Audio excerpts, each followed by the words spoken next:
Alléluia, gloire à Dieu, nous bénissons le Seigneur pour le souffle de vie qu'il ne cesse de nous accorder en ce jour. Bienvenue à une minute de prière de ce vendredi 30 mai 2025, l'avant-dernier jour du mois de mai.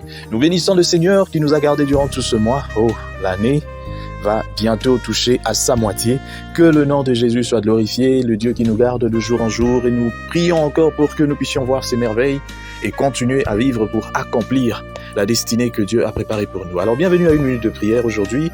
Nous allons partager avec vous ce passage tiré donc de Romains chapitre 8 du 31e au 34e verset. Nous lisons au nom de Jésus-Christ. Si Dieu est pour nous, qui sera contre nous? Qui accusera les élus de Dieu? Qui les condamnera? Christ est mort. Bien plus, il est ressuscité. Il est à la droite de Dieu et il intercède pour nous. Alléluia.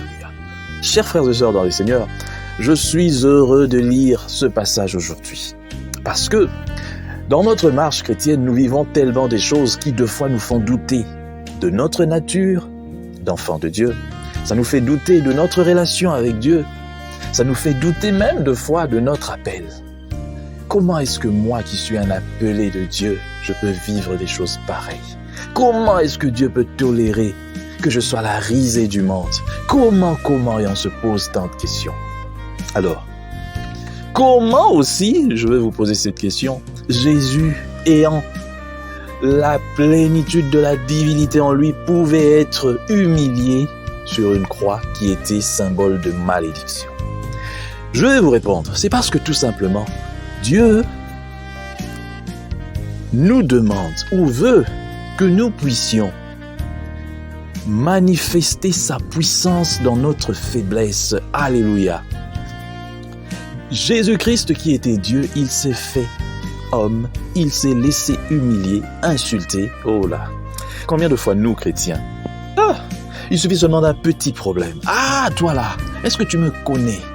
Et on prend déjà, on maudit, toi qui m'as fait ceci, tu sauras que je suis un serviteur de Dieu, je te maudis. Je vois un peu Jésus maudire la foule, les Romains, les Juifs, les chefs religieux qu'il avait condamnés, qu'il insultait, qui crachaient sur lui. Oh, c'est pas facile. Ressembler à Jésus. Mais c'est que j'aime aussi avec Dieu.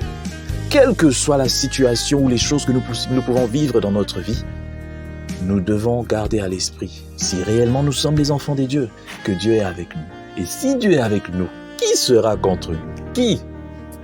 Il n'y a personne. Voilà pourquoi de fois, même lorsque je sens l'oppression, je dis, le plus important c'est que Dieu est avec nous. Alors je m'en fous du reste. Je ferme mes yeux à cette mauvaise réalité qui veut s'imposer à moi. Et je ne garde que la vraie réalité, ça veut dire, Dieu est avec moi et personne ne peut être contre moi. Si tu es contre moi, tu es contre Dieu. C'est très important de savoir que tu es avec Dieu pour savoir aussi qui ne sont pas avec Dieu. Alléluia. Parce que lorsque toi, tu es convaincu que tu es avec Dieu, tu marches dans la crainte de Dieu et que des gens ne t'aiment pas et que quelqu'un est contre toi, c'est-à-dire cette personne est contre Dieu. Et c'est comme ça que vous voyez même dans l'église, des gens être contre Dieu. Alléluia. Je prie le Seigneur pour que tu puisses mettre dans ta tête, dans ton esprit, que si Dieu est avec toi, personne ne peut être contre toi. Et même cette personne qui sera contre toi, on s'en fout parce que cette personne ne te fera rien. Quel que soit l'esprit, il ne te fera rien. N'ayez donc pas peur. Lorsque vous avez Dieu avec vous, vous n'avez pas seulement la majorité, mais vous avez la toute-puissance avec vous. Que Dieu bénisse sa parole, qu'il bénisse tous ceux qui m'ont suivi, qu'il fasse que cette parole atteigne les extrémités de la terre.